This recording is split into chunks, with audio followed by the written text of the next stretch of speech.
Hi sir, మీ పేరు? Myself Raju Kirchpalli, based out in London. Okay.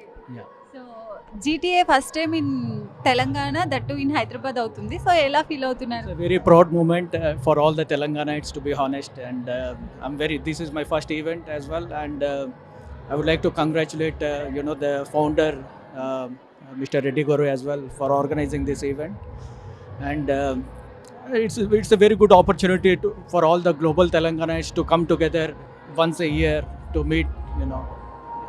So GTA వాళ్ళు చాలా మంచి సాంస్కృతిక కార్యక్రమాలు, సేవా కార్యక్రమాలు ఇవన్నీ కూడా చేస్తున్నారు. సో అది మీకు ఏ విధంగా అనిపించింది? See, basically this event is all about, our culture and all, to take our culture forward, to teach the young generation to not to forget about the culture. So మీరు మంచి సింగర్ అని కూడా విన్నాము. I'm not a singer. My friend Mr. Sampath Garu, he is a award winner as well. He's a national award winner and a very good singer, composer, lyricist, writer and all. So hi sir. Hi అండి. Sir జీటీఏకి రావడం మీకు ఏ విధంగా? It's very good news and good occasion అండి అందరికి కూడా, మన Telangana people అందరికీ.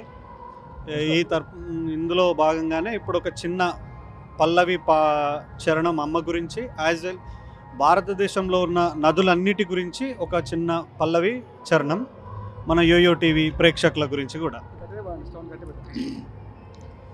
కమ్మనైన అమ్మ పాట వింటే ఎంత మధురమో, ఓ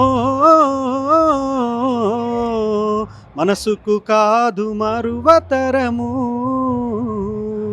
తల్లి గర్భాగుడిలో ఉన్నప్పుడు, రక్తం ముద్దయ్యి ఎదుగుతున్నప్పుడు, నవమాసాలు నిండుకున్నప్పుడు, అమ్మ ఇక నేను కడుపులుండన్నప్పుడు, కత్తి మీద సాము చేసినట్టుగా కొండంత నొప్పులు అమ్మ తీసుకుంటూ, జన్మనిచ్చి కొత్త లోకాన్ని చూపెట్టి సచ్చిన శవమోలే సొమ్మసిల్లునమ్మా.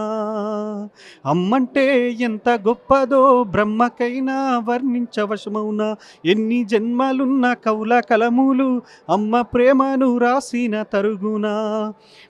పొద్దున లేచి నీ నామమును చదివి నిన్ను పూజించిన నీ రుణము తీరునా అమ్మా.